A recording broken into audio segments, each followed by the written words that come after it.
Saya Arif Saifuddin Yudhistira, penulis buku Momong Seni Mendidik Anak, diterbitkan oleh penerbit Perisai Pena.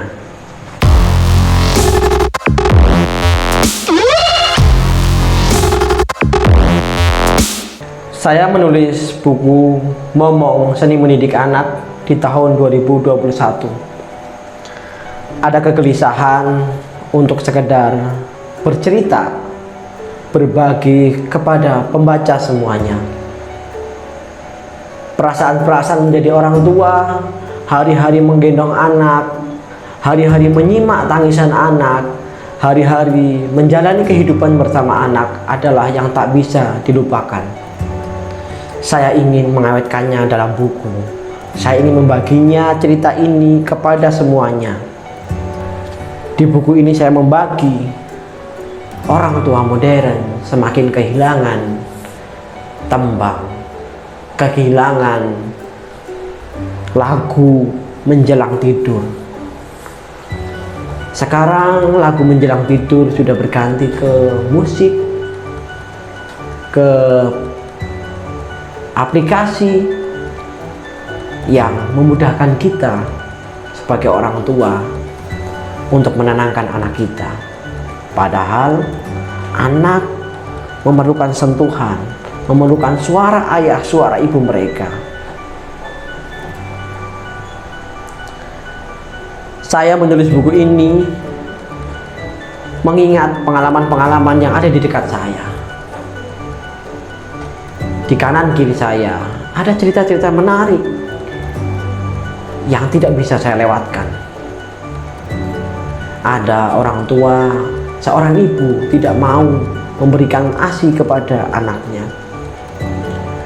Ada orang tua yang semuanya sibuk bekerja sampai lalai mendidik dan mengasuh anaknya. Saya ingin membagi banyak hal dalam buku ini. Yang pokok adalah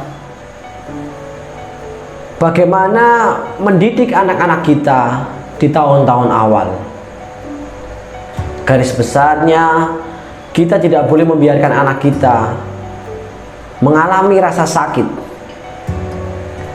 Yang pertama sakit fisik, yang kedua sakit mental. Saat anak kita sehat, maka kita sudah berhasil mendidik anak kita menjalani kehidupan mereka secara normal, secara biasa, dan yang paling penting mereka memiliki ketahanan fisik untuk menghadapi hari-hari depan mereka secara jauh lebih baik. Yang kedua adalah cacat psikologis, bentakan, marahan, ketidakpedulian, kurangnya kasih sayang, perhatian, momen kebersamaan. Ini menjadikan anak-anak kita di masa sekarang mengalami cacat secara mental. Mereka seperti ditusuk-tusuk hatinya, mereka seperti dicapik-capik perasaannya.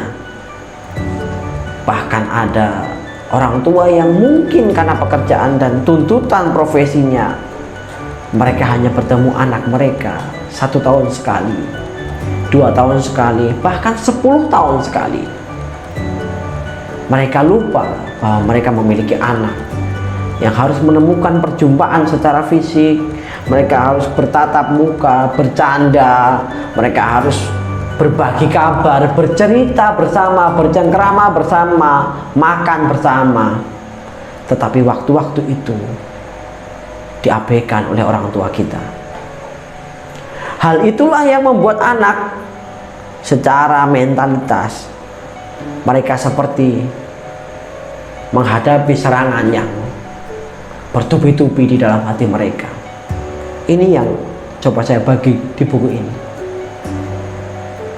Terakhir, saya juga membagi bagaimana anak-anak kita menjalani masa-masa sekolah di tahun-tahun awal.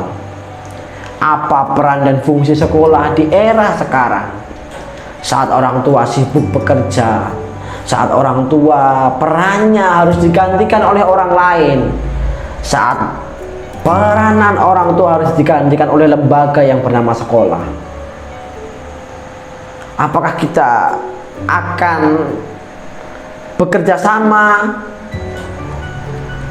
melakukan komunikasi yang intens saat anak kita duduk di sekolah, ataukah kita seperti seorang yang membawa anak kita ke panti asuhan misalkan, lalu membiarkan mereka begitu saja?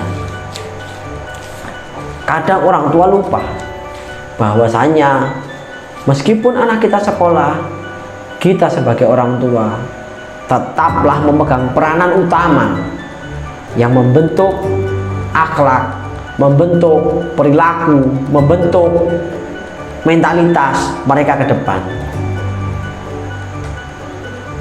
Orang tua sekarang sering merasa bahwa dengan kekuasaan yang mereka punya, dengan uang, dengan materi yang segalanya mereka miliki, bisa menggantikan peranan mereka sebagai orang tua, menggantikan fungsi mereka sebagai orang tua, menggantikan sentuhan, belayan, ciuman, pelukan, dan kasih sayang kepada anak-anak kita. Sayang ini tidak bisa dibeli dengan materi. Semua itu harus dikembalikan fungsinya, harus dirasakan oleh anak bahwa mereka hadir di dunia ini ada orang tua, meskipun orang lain ikut membantu dalam proses mendidik mereka. Ini yang ingin saya katakan di buku ini. Orang tua tidak boleh hanya pasrah, hanya menitipkan anak kepada lembaga yang bernama sekolah.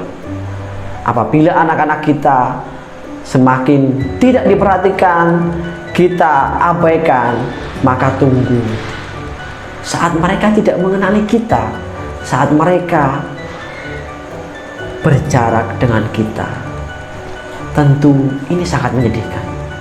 Kalau Anda pernah ke toko buku-buku kesayangan Anda mungkin menemukan banyak buku parenting yang ditulis oleh penulis Indonesia. Ada yang ditulis oleh pelapakar, ada yang ditulis oleh artis, mungkin sebagai seorang ibu, sebagai seorang perempuan. Tetapi buku ini syarat makna, syarat pengalaman, baik pengalaman saya sebagai seorang ayah dan juga pengalaman-pengalaman orang lain yang saya lihat, saya potret, dan saya renungkan untuk saya masukkan dalam buku ini. Mungkin buku ini terasa ringan, tetapi Anda akan menemukan makna yang dalam ketika menyelami peristiwa-peristiwa, kejadian-kejadian yang saya contohkan dalam buku ini. Supaya apa? Supaya saya sendiri mungkin sebagai pembaca dan juga sebagai penulis membagi kepada Anda semuanya bagaimana menjadi orang tua yang ideal, bagaimana menjadi ayah yang sempurna bagi anak-anaknya.